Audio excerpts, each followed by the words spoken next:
우리 함께 읽어보겠습니다. 내가 그리스도와 함께 십자가에 못 박혔나니 그런즉 이제는 내가 사는 것이 아니요 오직 내 안에 그리스도께서 사시는 것이라. 이제 내가 육체 가운데 사는 것은 나를 사랑하사 나를 위하여 자기 자신을 버리신 하나님의 아들을 믿는 믿음 안에서 사는 것이라. 아멘. 오늘 본문의 말씀이 갈라디아서 2장 20절, 참 유명한 말씀이죠. 그래서 제가 최경국 목사님께 어제 갑작스럽게 부탁했는데 정말 은혜로운 찬양 준비해 주셔서 그 찬양만으로도 참 감동이 되고 기쁨이 되고 은혜가 됐습니다. 오늘 우리는 이제 성령께서 우리 안에 구원을 어떻게 적용하시는지, 우리를 구원의 길로 어떻게 인도하시는지 그 내용들을 살펴보았는데, 보고 있죠 지금. 그래서 그 중에 우리가 이미 어떤 내용들을 공부했는지 아시죠? 맨 처음에 소명을 했어요. 소명. 그래서 아직 자막을 보여주지 마세요. 네. 한번 점검해 보겠습니다. 안 봐야 우리가 제대로 공부했는지 알 수 있죠. 맨 처음에 뭘 공부했다고요? 소명. 그래서 이것은 뭡니까? 하나님께서 우리를 부르셨다. 내가 하나님을 먼저 찾은 것이 아니고 하나님께서 나를 구원의 길로 부르셨다. 이 소명을 공부했습니다. 그 다음에 두 번째가 뭐였죠? 2주 전에 공부했었는데 중생. 중생은 거듭나는 것인데, 거듭나는 것은 나의 의지로 거듭나는 것이 아니다 라고 말씀드렸습니다. 마치 우리가 자녀를 임신했을 때 그 자녀가 자기가 엄마 품에서 임신이 돼가지고 태어나기를 원해서 임신된 게 아니죠. 우리 중에 어느 누구도 내가 태어나고 싶어서 임신되어진 것이 아니잖아요. 그래서 중생도 마찬가지입니다. 우리가 새로운 피조물로 중생하는 것도 나의 노력이나 의지나 결정이나 판단이 아니고 오직 하나님께서 이루시는 거예요. 그래서 이 중생, 거듭남은 하나님의 역사다 하는 걸 배웠습니다. 그리고 지난 시간에 우리가 비로소 우리의 역할이 있는 내용을 좀 공부했죠. 그게 무엇이었는지 기억하시나요? 회심이었죠. 그런데 회심, 즉 우리의 역할이 들어있는 회심조차도 우리가 먼저 시작한 것이 아니다. 우리 안에 회개의 영이 임하지 않았다면 우리가 죄인됨을 알지도 못했을 것이고, 안다 한들 주께로 방향을 돌이키는 회개를 하지 않았을 겁니다. 왜? 인간은 누구나 다 완악하고 인간은 누구나 다 죄성 가운데 있기 때문에 감히 거룩하신 하나님께로 방향을 스스로 전환하는 사람은 없는 거예요. 그래서 회심은 회개와 믿음으로 이루어졌고, 또 회개와 믿음 가운데는 분명히 우리의 지식적이고 감정적이고 의지적인 결단이 필요하지만, 그러나 그 회심조차도 우리의 독자적이고 우리의 주도적인 역사는 아니다. 그것 역시 하나님께서 시작하셨고 우리가 알지 못하는 사이에 성령께서 우리 안에 들어오셔서 역사하심으로 말미암아 우리가 회개의 마음을 갖게 되고 우리가 그리스도의 복음을 믿게 되었다. 그러므로 구원의 모든 과정은 설령 우리가 하는 역할이 있다 할지라도 우리가 주도해서, 우리가 앞서가면서, 우리가 책임지면서 하는 것이 아니고 전적으로 하나님의 은혜 가운데 시작되고 이끌어지고 열매 맺는 것이다 하는 것을 우리가 정리할 수 있습니다. 그리고 오늘 우리가 배울 것은, 이제 그 자막을 보여주시죠. 오늘 우리가 배울 것은 회심 다음에 있는 뭐예요? 연합이죠. 소명, 중생, 회심 다음에 연합. 그리고 이제 앞으로 우리가 두 주간 이제 칭의와 양자를 배우면 이미 우리 안에 이루어진 구원에 대해서 다 공부를 하는 겁니다. 그리고 나서 성화와 견인과 확신은 뭐예요? 현재의 우리의 삶 가운데 우리가 이루어가고 있는 일들. 그러니까 여러분과 제가 예수 그리스도를 믿고 구원받았다면 이미 과거적 구원의 모든 내용들은 예수 그리스도에 의해서, 그리고 또 우리의 회개와 믿음을 통해서 이미 이루어진 거예요. 그러면 지금 우리가 이루고 있는 구원은 무엇입니까? 거룩해져 가는 것, 성화의 길을 걷는 것은 지금 현재 이루어지고 있는 일입니다. 또한 견인, 이 견인은 우리 견인차의 견인이 아니라 끝까지 참고 견디는 거예요. 어떠한 혼란이나 미혹이나 시험이나 고난이나 환난이나 위험이 있다 할지라도 끝까지 예수 그리스도의 손을 붙들고 이 믿음의 길을 가는 것, 이것도 우리가 날마다 현재적으로 이루어가는 구원의 삶입니다. 그리고 확신, 가면 갈수록 여러분 100%의 확신은 사실 있을 수 없어요. 100%의 확신은 우리가 천국 간 다음에 이루어지겠죠. 하지만 우리의 삶 가운데 어제보다 오늘, 오늘보다 내일 더 우리가 내가 구원받은 하나님의 자녀구나 하는 것을 우리가 고백하고 또 우리가 알아가는 것, 이게 지금 현재 속에 우리가 하는 일입니다. 그 다음에 마지막 미래적 구원은 이 땅에서는 경험할 수 없어요.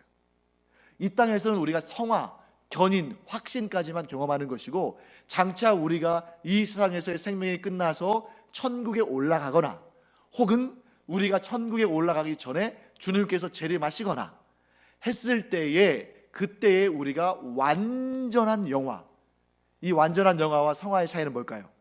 성화는 우리가 거룩한 삶을 살아가지만 여전히 연약함이 있고 죄도 짓고 회개도 하고 이런 삶 가운데 이루어지는 겁니다. 반면에 영화는 죄와 사망의 권세로부터 완전히 벗어난, 오직 하나님만 배우고 오직 하나님과만 교제하는, 의롭고 아름답고 복된, 그 어떤 티끌만큼의 죄도 없는, 사망의 권세에 사로잡히지도 않은 그런 우리가 꿈꾸는 천국에서의 놀라운 역사가 바로 영화인 것이죠. 그것은 이 땅에서 경험하지는 않고 우리가 장차 천국에 가서 경험하게 될 것입니다. 자, 여러분과 제가 지금 이걸 제가 4번째 하는 거예요. 4주. 이거 개월수로 따지면 한 달 동안 우리가 이걸 했는데, 처음에는 막막하던 것이 이제 어느 정도 감이 잡히지 않습니까? 10주쯤 하면 마치 하나님께서 이 십계명의 두 돌판에 십계명을 새겨주신 것처럼 결코 잊지 않고 여러분들이 다 기억하실 수 있을 거라고 저는 믿습니다. 자, 연합, 이 한자로 되어 있는 이 단어에 뜻이 사실은 다 들어가 있죠. 여러분, 연합하면 뭡니까? 연합이 뭐예요? 하나됨이에요. 하나됨. 그래서 여기에서 연합이라는 것은 다른 말로 하면 그리스도와 하나됨, 우리가 이렇게 정의할 수 있습니다. 그런데 여러분, 이런 말씀을 들을 때 저는 여러분들에게 무엇을 기대하냐면, 우리가 기본적으로 알고 있던 교리적인 사실들 있잖아요. 그리고 우리가 교회에서 오랫동안 신앙생활을 하면서 많이 들은 것들도 있죠. 이러면서 우리가 나도 모르는 사이에 어떤 고정관념이나 체계가 잡혀요. 그런데 저도 그렇지만 저는 상당히 그런 편인데, 여러분도 기존의 그러한 고정된 관념들을 좀 의심을 가져보는 것도 좋을 것 같아요. 왜냐하면 의심 없이 믿기 위해서는 의심을 가져보는 것이 필요합니다. 무조건 목사님이 말씀하시니까 맞겠지 하고 아멘으로 받아들이시는 것도 참 좋은 성품이고 참 좋은 방법입니다만, 우리 안에 조금 의아한 부분이 있으면 그것을 그냥 넘어가지 말고 짚어봐야 돼요. 그래야 확실한 하나님에 대한 지식이 내 안에 잡힙니다. 내 안에 생겨요. 아니, 속으로는 그럴까 하고 의문이 나는데 또 그 얘기를 했다가는 목사님이 나를 어떻게 생각할까, 내가 믿음 없다고 생각하시지는 않을까, 혹은 내가 지식 없는 사람으로 보이지 않을까, 이렇게 두려워할 수 있는데 그러지 마시고 언제든지 물어보세요. 제가 100% 답할 수는 없습니다. 왜? 제가 하나님 아니니까. 어떻게 인간이 하나님에 대한 지식을 완벽하게 알겠어요? 하지만 아는 것은 대답해드리고 모르는 것은 연구하고, 또 그래도 모르는 것은 천국 가서 알아보면 되니까. 자, 저는 이 말씀을, 이 연합에 대해서 제가 이렇게 한 주간 연구하면서 이런 생각이 들었습니다. 우리가 예수 그리스도와 하나가 됐다고 그랬잖아요. 그런데 지금 예수 그리스도는 어디에 계십니까? 자, 내가 그리스도와 연합했다면 그리스도는 나와 함께 계셔야 하잖아요. 그런데 우리가 매 예배 시간, 주일 예배 시간마다 고백할 때, 신앙 고백할 때 뭐라고 신앙 고백하냐면, 예수님은 장사된 지 사흘 만에 죽은 자 가운데서 다시 살아나셔서 하늘에 오르사 전능하신 하나님 우편에 앉아 계신다 라고 우리가 매 주일 아침마다 신앙 고백하지 않습니까? 그런데 하늘에 오르셔서 전능하신 하나님의 보좌 우편에 앉아 계신 예수님이 어떻게 우리와 연합할 수 있는 거죠? 이상하지 않습니까? 의문이 들지 않으세요? 만약에 의문이 들지 않으신다면 여러분들은 정말 대단하신 분이시고 정말 놀라운 하나님에 대한 지식을 갖고 계신 분일 거예요. 그래서 우리는 거기부터 시작해야 됩니다. 장사된 지 사흘 만에 하나님 곁으로 가셔가지고 그 하나님의 거룩하신 보좌 옆에 우편에 앉아 계신 하나님 예수님께서 어떻게 우리와 연합될 수 있을까? 여러분, 성경은 우리에게 상징적인 표현들을 많이 하십니다. 어떨 때는 그림처럼, 어떨 때는 비유법처럼 이렇게 다양한 방법, 다양한 상징들을 통해서 설명하시는데 그 중에 하나가 내가 그리스도 안에 있고 그리스도께서 내 안에 있다는 거예요.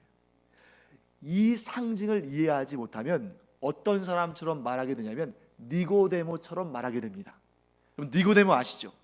예수님께서 거듭남에 대해서 말씀하실 때에 니고데모가 뭐라고 말하냐면 사람이 어떻게 다시 거듭날 수 있겠습니까? 우리가 이렇게 몸을 가지고 있는데 어머니의 태에 다시 들어가야 됩니까? 이렇게 말한 거예요. 그러면 우리도 그 정도의 차원에서 이 연합에 대해서 이해한다면 이렇게 말할 수밖에 없겠죠. 어떻게 내가 그리스도와 연합할 수 있을까? 내가 예수님의 몸을 비집고 그 안에 들어갈 수 있는가? 아니면 예수님께서 내 몸을 통해서 내 안으로 들어오시는가? 여러분, 그렇게 생각하기 때문에 이상한 이단과 사이비의 악한 자들이 발생하는 거예요. 예수님께서 물리적으로 내 안에 들어와 계신다는 거예요. 그래서 나는 이제 더 이상 너희들과 똑같은 사람이 아니라 나는 구세주다, 나는 신이다, 나는 하나님이다, 나는 구원자다 하는 사람들이 얼마나 많은지 몰라요. 제가 예전에 어디에서 공부를 할 때 자료를 봤는데 영어 자료였어요. 근데 그 사람들도 알더라고요. 뭘 아냐면 전 세계에 자칭 재림 예수라는 사람들이 많이 있는데 그 중에 제일 많은 재림 예수를 가지고 있는 나라가 대한민국이래요. 이런 기록을 좋아해야 할지 참 부끄러워야 할지. 근데 우리나라 사람들이 조사한 것도 아니고 외국 사람들이 조사한 거예요. 그러니까 너무 이런 부분에 있어서 상징적인 의미를 잘못 해석해서 엉뚱하게 이해하니까 마치 내 안에 그리스도께서 마치 뭐 환생하듯이 내 안에 들어와 가지고 마치 여러분 그거 아시죠? 이게 이 한 인격체 안에 두 개의 자아가 있는 그런 정신분열병적인 그런 질병들이 있잖아요. 그러니까 어떨 때는 자기 말로 하다가 어떨 때는 메시아 그리스도의 말로 한다는 거예요. 그러면서 막 쭉쭉 내려갈기죠. 무슨 뭐 방서를 쓴다는 둥 막 하면서 그리고 그걸 막 뿌립니다. 이게 메시아의 글이라고. 근데 그거를 믿는 사람들도 참 안타까운 일이죠. 사랑하는 성도 여러분, 분명히 우리가 알 것은 그리스도 안에 내가 있고 내가 그리스도 안에 있다는 것은 상징적인 표현으로 뭘 의미하냐면 예수님께서 나에게 성령을 보내주셨고 그 성령께서 내 안에서 역사하고 계신다는 것을 말씀하시는 거예요. 그러면 여기에서도 여러분 우리가 주의해야 됩니다. 성령께서 우리의 어디에 와 있을까요? 보통 우리가 성령이 어디 계십니까? 그러면 이렇게 하는 경우가 있고 또 어떤 분은 조금 더 예리하게 생각하면 이렇게 하실 수도 있겠어요. 왜냐하면 우리의 의식과 사고 구조는 여기에 있는 것이 아니라 여기에 있으니까. 근데 여러분 그게 아니에요. 성령은 영이시기 때문에 우리의 영과 함께 하십니다. 그럼 우리의 영은 어디 있습니까? 여기에 있습니까? 여기에 있습니까? 어느 것도 아니에요. 왜냐하면 이 영은 물리적인 공간에 제한되지 않습니다. 그러니까 내가 여기 갔을 때 내 영도 따라와야 된다, 이게 아닌 거예요. 왜? 그것은 시간과 공간에 얽매여 있는 관점일 뿐 그것은 아무도 모릅니다. 우리의 영이 어디에 있는지 아무도 몰라요. 하지만 우리는 분명히 압니다. 우리라는 그리스도인의 인격체는 영과 육이 하나가 돼서 독립적인 인격체를 갖추는 것이지 영만 있는 인간도 없고 육만 있는 인간도 없는 거예요. 사랑하는 성도 여러분, 그렇기 때문에 우리가 그리스도와 연합되었다는 것은 우리의 영이 성령과 함께 계시며 성령께서 또한 우리의 영과 함께 계신다는 것을 상징적으로 표현해 주시는 것입니다. 그러면 여러분, 이 말이 맞는지 틀린지 한번 보세요. 나는 예수 그리스도 안에 있습니다. 맞습니까? 틀립니까? 맞는 말이에요. 그런데 어떻게 이해하냐에 따라서 이상한 관점이 나올 수 있다는 것이죠. 자, 그러면 우리가 예수 그리스도 안에 있다는 것은 곧 성령께서 나와 함께 있다는 것인데, 그것의 몇 가지 표현들을 한번 또 살펴보겠습니다. 자, 여러분, 포도나무와 가지의 비유를 아시죠? 우리가 예수 그리스도와 연합했다는 것을 가장 대표적으로 보여주시는 그러한 상징적인 표현 중에 하나가 포도나무와 가지의 그런 관계예요. 자, 포도나무가 있습니다. 그런데 가지가 거기에 붙어 있어요. 가지가 만약에 포도나무의 줄기에 붙어 있지 않고 뿌리와 연결되어 있지 않다면 그 가지는 어떻게 되겠습니까? 말라 죽겠죠. 그런데 그 가지가 포도나무에 붙어 있기 때문에 그 뿌리에서부터 빨아 올리는 수분과 양분을 공급받아서 살죠. 이것이 바로 그리스도와 우리의 연합을 잘 설명하는 자연계에서 발견한 예입니다. 그러므로 여러분과 제가 예수 그리스도와 연합되어 있지 않으면 우리의 육신은 말짱히 살아있는 것처럼 보일지 모르지만 우리의 영은 어떻게 되는 거죠? 말라 죽는 거예요. 결국에는 죄와 사망의 권세에 넘겨져서 영원히 타는 지옥에서 불타버릴 것입니다. 우리가 끝까지 예수 그리스도에 접붙여져 있고 우리가 끝까지 예수 그리스도와 연합되어 있어야만 우리의 영혼은 살아있고 또 우리가 장차 이 땅에서 생명이 끊어져도 어디로 올라가는 거예요? 천국으로 올라가는 것이다 하는 것을 우리가 알게 됩니다. 또 이러한 방식, 그리스도와 우리 사이의 연합을 여러 가지 방법으로 성경을 설명하고 있는데 또 한 가지는 뭐가 있냐면 머리와 몸의 관계예요. 여러분, 신체의 다른 부위도 물론 그게 상하거나 잘리면 굉장히 고통스럽죠. 하지만 신체의 어떤 부위가 잘리면 반드시 죽습니까? 목이죠. 그렇기 때문에 다윗이 골리앗을 무너뜨린 다음에 사실 그런 행위를 하지 않았어도 골리앗은 죽었을 수 있어요. 그런데 깔끔하게 완벽하게 골리앗을 처치하기 위해서 다윗이 어떻게 했습니까?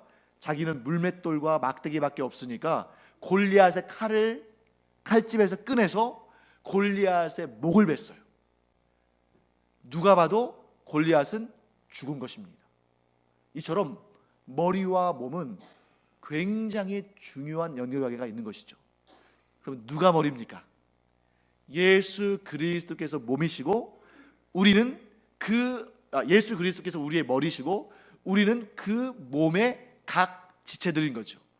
그러면 예수 그리스도와 우리가 단절되어 있으면 교회 안에 있는 모든 지체들도 생명력을 잃어버리는 것입니다. 자, 이런 관계. 그 다음에 마지막으로 우리 한 가지만 더 볼까요? 성경에서 예수 그리스도와 우리와의 그 연합 관계를 설명하기 위해서 또 어떤 말씀을 하시냐면 남편과 아내를 또 상징적으로 표현합니다. 우리가 지금 많은 성경 공부 본문들을 읽었어야 되는데 지금 시간이 없기 때문에 제가 다 뺐어요. 그렇지만 여기는 읽어야 할 것 같습니다.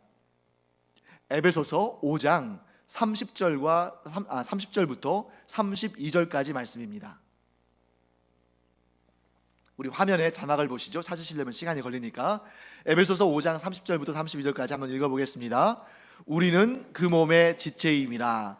그러므로 사람이 부모를 떠나 그의 아내와 합하여 그 둘이 한 육체가 될지니 이 비밀이 크도다.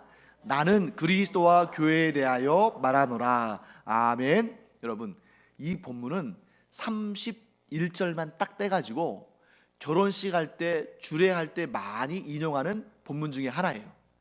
그런데 정작 사도 바울이 에베소서를 쓸 때는 이 부모를 떠나서 남자가 여자와, 즉 남편이 아내와 합해서 한 육체가 된다는 이것을 주 목적으로 말하기 위한 것이 아니라 이 비유를 통해서 그리스도와 교회의 관계, 그리스도와 성도의 관계를 설명하려고 비유로 삼은 겁니다.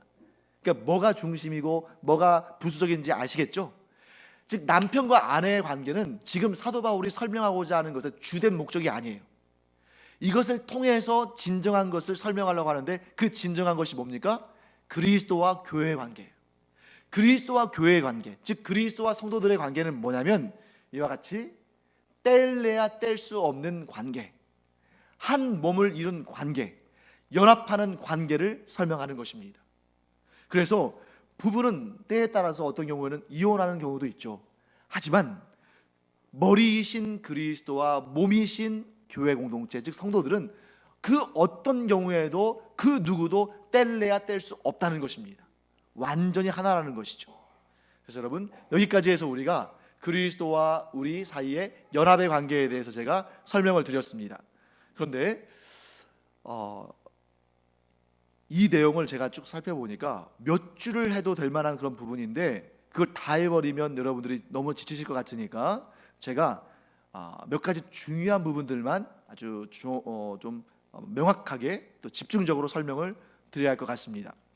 자, 여러분, 아까 제가 말씀드린 부분인데, 그리스도와 우리의 연합의 관계는 가장 중요한 특징이 육적인 연합이 아니라 어떤 연합이에요? 영적인 연합이다. 그리고 그 영적인 연합을 이루신 분은 누구예요? 성령님이시다. 그래서 성령님께서 어떤 역할을 하시는지 우리 봐야 됩니다. 예수님께서 장사되신 지 사흘 만에 죽은 자 가운데서 살아나셔서 승천하시고 하나님의 보좌 우편에 앉아 계십니다. 거기서 예수님이 어떤 일을 하셨을까요? 우리를 위해서 어떤 일을 하셨을까요? 약속하신 바대로 보혜사 성령을 우리에게 보내셨어요. 그래서 우리가 예수 그리스도를 구주로 영접하는 그 순간 성령께서 우리 안에 들어오십니까? 아니에요. 만약에 그렇다면 우리가 지금까지 공부를 조금 잘못한 거예요. 틀린 말은 아니지만 더 정확한 답을 요구하는 겁니다. 우리가 예수 그리스도를 구주로 영접한 순간 성령께서 우리 안에 들어오십니까? 아니에요. 언제 들어오셔요? 우리가 아직 죄인 되었을 때, 우리가 아직 하나님을 알지도 못할 때, 우리 안에 아직 순종의 마음과 믿음의 마음이 없을 때 이미 성령께서 우리 안에 들어오셔서 사전 작업을 하고 계신 것입니다. 만약에 이걸 우리가 왜 세밀하게 봐야 되냐면, 내가 예수 그리스도를 구주로 영접하는 그 순간 성령께서 우리 안에 들어오셨다면 이 구원의 공로는 나로부터 시작하는 거예요.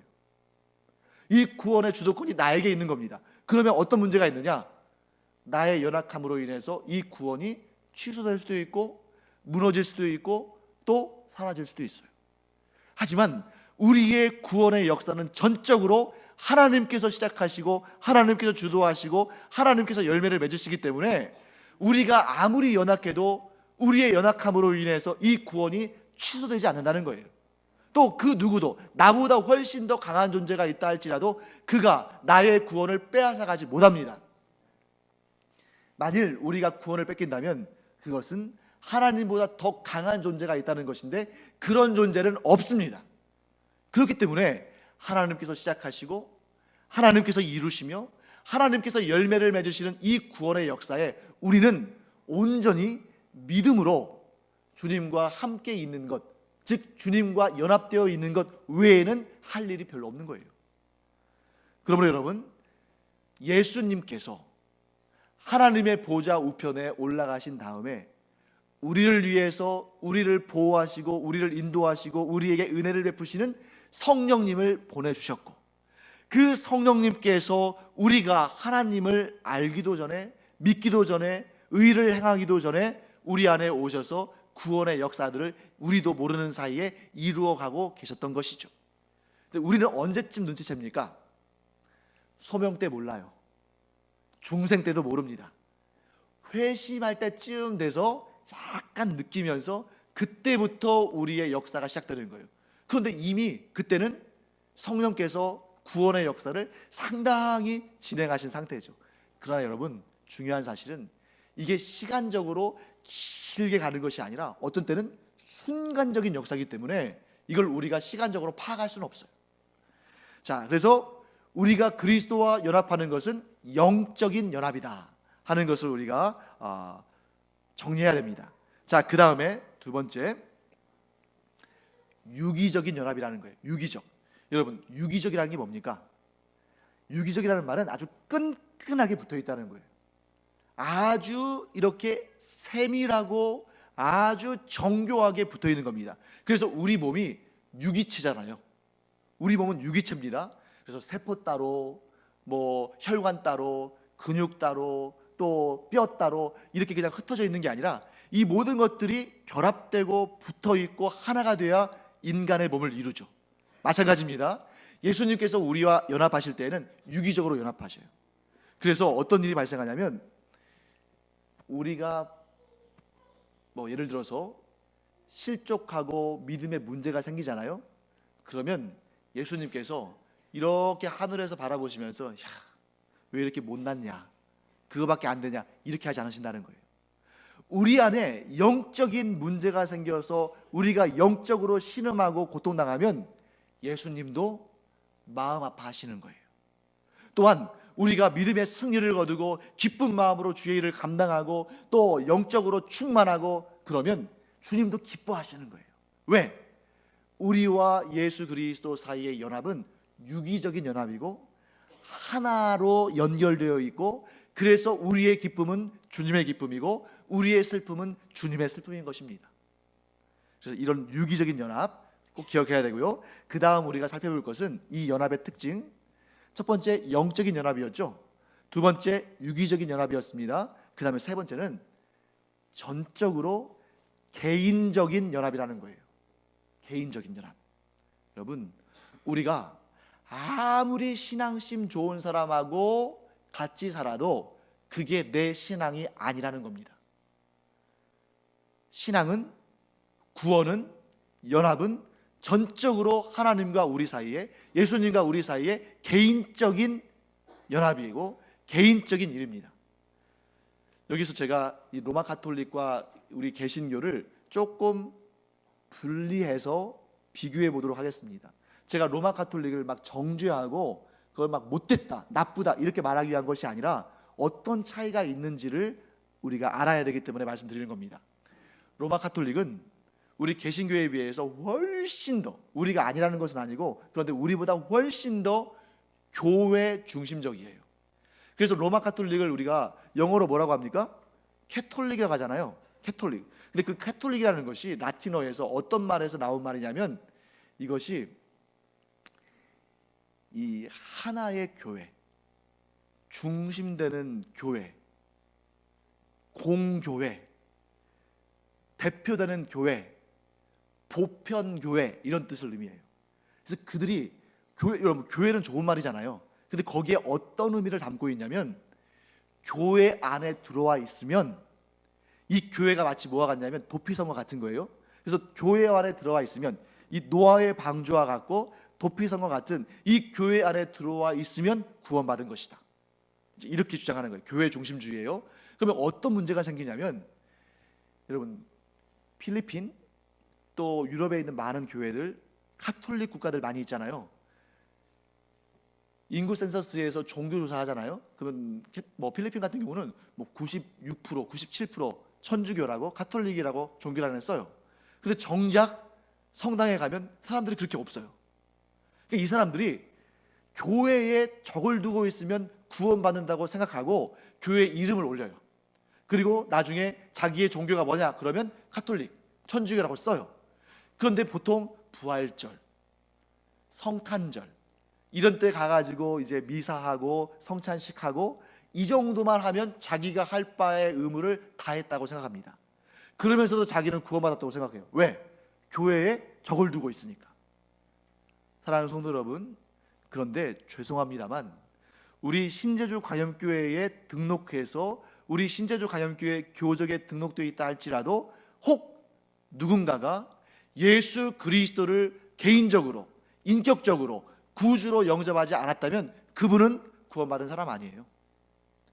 교회 안에도 구원받지 못한 사람들이 얼마나 많은지 모릅니다. 그런데 여러분 안심하세요. 저는 모릅니다. 제가 이렇게 딱 봐가지고, 아유, 집사님은 집사 직분이나 받으셨는데 구원도 못 받으셨네요. 그럼 얼마나 창피하겠어요. 근데 저는 몰라요. 그걸 볼 수 있는 사람이 없습니다. 혹 그걸 알 수 있다고 말하면 그는 이단이고 사입이에요. 오직 누구만 아십니까? 하나님만 아셔요. 그래서 저는 그렇지만 믿음 없는 분들이 교회에 와 있는 것이 너무나 감사해요. 어떤 분은 믿음도 없는데 왜 교회 와서 앉아있나 이렇게 생각할지 모르지만, 저는 오히려 예수 그리스도를 인격적으로 아직 구주로 영접하지 못한 분들이 교회에 오시는 것을 너무나 기뻐하고 환영합니다. 왜? 그것도 하나님의 인도하심이거든요. 우리 신제주 가염교회에서 예수 그리스도의 복음을 전해 듣고 구원받으면 그것보다 기쁜 일이 어디 있겠습니까? 그래서 제가 늘 우리 중고등부, 청년부, 주일학교, 우리 유초등부, 아동부 참 귀하게 여기는 것이, 예수를 믿지 않는데도 올 수 있는 좋은 때 아닙니까?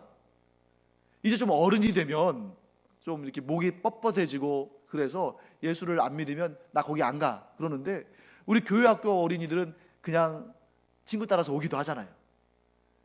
또 우리 중고등부 학생들 가운데도 아직 믿음이 없는데 부모 때문에 오기도 하잖아요. 그들에게 복음이 전해져서 전적으로 개인적으로 자신의 고백으로 예수 그리스도를 구주로 영접한다면 너무 복된 일이고 아름답고 행복한 일입니다.